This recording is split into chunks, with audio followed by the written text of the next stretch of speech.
Hi, Adam here with week 32 of Making Dollars and Cents at the box office. At no surprise to anyone, the number one movie this weekend was Suicide Squad, but it was also the number one August opening of all time with $133.6 million pull, which dethrones 2014's Guardians of the Galaxy, which had a $94 million opening. And the number two spot this weekend belongs to Jason Bourne in its second weekend with only $22 million. And with the difference between $133 million and $22 million, it's pretty obvious that everyone saw the super hyped supervillain movie this weekend. Now, before we dive into my opinion on Suicide Squad, there needs to be a disclaimer. Since the beginning of the DC Extended Universe, I have been an avid defender. I loved Man of Steel, I loved Batman vs. Superman, I will defend both of them online and I will continue to do so. So when I went to go see Suicide Squad, I was apprehensive. You know, what's David Ayer doing, directing a superhero film? Why did the marketing change so drastically after that gritty first trailer? But I was optimistic. I'll avoid spoilers in case you haven't seen the film. But in my opinion, Suicide Squad can best be described as a multifaceted failure.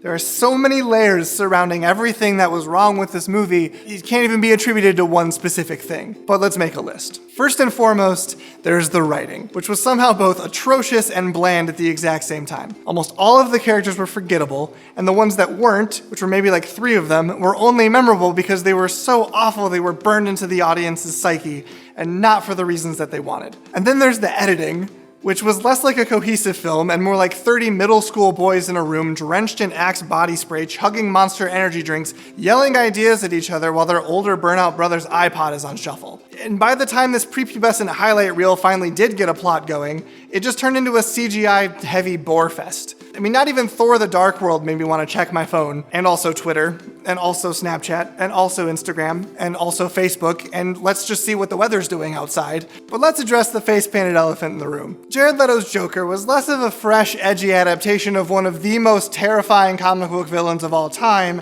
and more of a just sad guy who lives in his mom's basement and writes terrible, creepy Heath Ledger Joker smutty fanfiction, and then goes to Spencer's to pick up a Joker cosplay costume before popping over to Hot Topic to get his underage girlfriend to go to the food court for some sloppy PDA.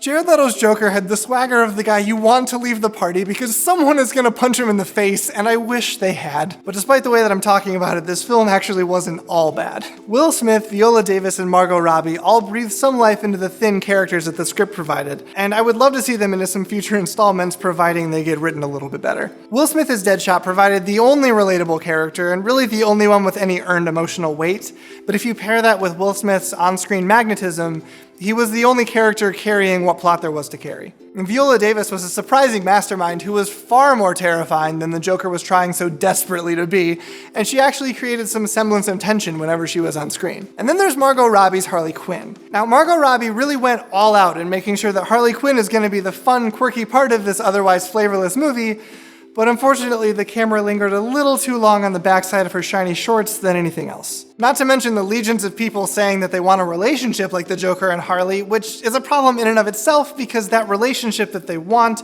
is a violent sociopath and a sad abused punchline with Stockholm Syndrome, but the film gladly glamorizes it. But there is a possible neon ray of hope in the future with the rumored Harley Quinn solo film, which could give them a chance to kind of dial back and rework the character to something a little more progressive. And then that way we can watch Margot Robbie again just laugh and shoot and blow things up all the way through another more fun to watch film. I think the best thing for us to do is just to put Suicide Squad behind us and look ahead to the hopeful future because there is an amazing Wonder Woman movie coming that looks like easily the best DC Universe movie so far. And then the Justice League movie, which fingers crossed is going to tie up all these seemingly random loose ends that we keep getting.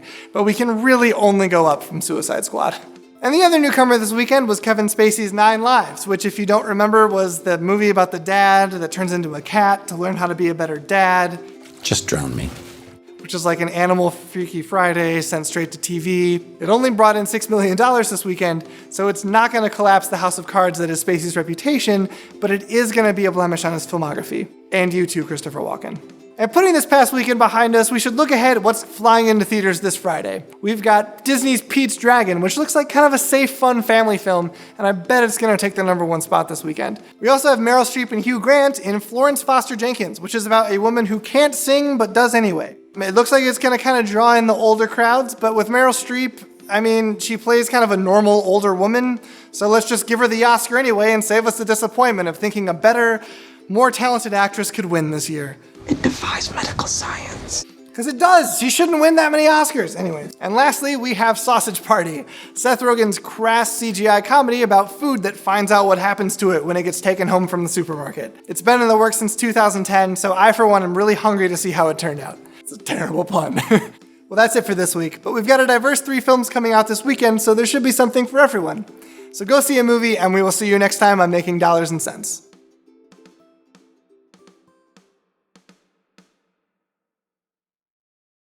Nothing was there. It was terrible. A 2 out of 10. I gave it a 3 when I left, and since then it's been a 2. And those 2 are Will Smith and Viola Davis and Margot Robbie. Math doesn't matter, neither does a plot, apparently.